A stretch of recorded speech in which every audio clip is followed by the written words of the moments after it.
వేదాలు పురాణాల్లో పేర్కొన్న విధంగా సకల దేవతా స్వరూపాలైన గోవులను ప్రతి ఒక్కరూ పరిరక్షించుకోవడానికి ప్రతిభ బోనాలని టీటీడీ చైర్మన్ భూమన కరుణాకర్ రెడ్డి పిలుపునిచ్చారు. తద్వారా మన సంస్కృతి సాంప్రదాయాలను కాపాడుకోవాలన్నారు. తిరుపతిలోని శ్రీ వెంకటేశ్వర గో సంరక్షణశాలలో మంగళవారం కనుమ పండుగ సందర్భంగా గో మహోత్సవ వేడుకలు వైభవంగా జరిగాయి. ఈ వేడుకలకు ముఖ్య అతిథిగా హాజరైన టీటీడీ చైర్మన్ మాట్లాడుతూ గోవు గొప్పతనాన్ని భావితరాలకు అందించేందుకు గోపూజ కార్యక్రమాన్ని టీటీడీ చేపట్టినట్టు తెలిపారు. తిరుపతి పలమనేరులోని గోశాలలో 2500కు పైగా గోవులు ఉన్నట్లు చెప్పారు. తిరుమల శ్రీవారి ఉత్సవాలలో, తిరుచానూరు శ్రీ పద్మావతి అమ్మవారి ఉత్సవాలలో, స్థానిక ఆలయాలలో జరిగే ఉత్సవాలలో గోశాలలోని ఏనుగులు, అశ్వాలు, వృషభాలు ప్రత్యేక ఆకర్షణగా నిలుస్తున్నాయని అన్నారు.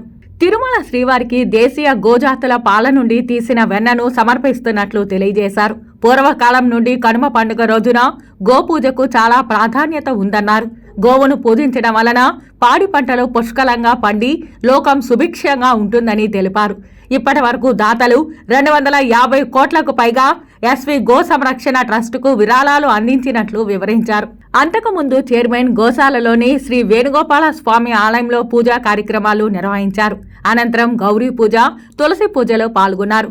అటు తర్వాత గజరాజులు, అశ్వాలు, వృషభాలు, గోవులకు పూజలు చేసి కర్పూర హారతలు సమర్పించి వాటికి దానా అందించారు. ఈ సందర్భంగా అన్నమాచార్య ప్రాజెక్ట్ ఆధ్వర్యంలో నిర్వహించిన అన్నమయ సంకీర్తనల ఆలాపన, దాస సాహిత్య ప్రాజెక్ట్ ఆధ్వర్యంలో నిర్వహించిన భజనలు, కోలాటాలు, ఎస్వి సంగీత నృత్య కళాశాల ఆధ్వర్యంలో నిర్వహించిన వివిధ సాంస్కృతిక కార్యక్రమాలు భక్తులు, పుర ప్రజలను ఆకట్టుకున్నాయి. ఎస్వి గోశాల సంచాలకులు డాక్టర్ హరినాథ్ రెడ్డి అధ్యక్షతన జరిగిన ఈ కార్యక్రమంలో టీటీడీ గో సంరక్షణ ట్రస్ట్ సభ్యులు శ్రీరామ్ సునీల్ రెడ్డి, శ్రీధర్, హిందూ ధర్మ ప్రచార పరిషత్ కార్యదర్శి సోమయాజులు, ఇతర అధికార ప్రముఖులు, విశేష సంఖ్యలో భక్తులు పాల్గొన్నారు.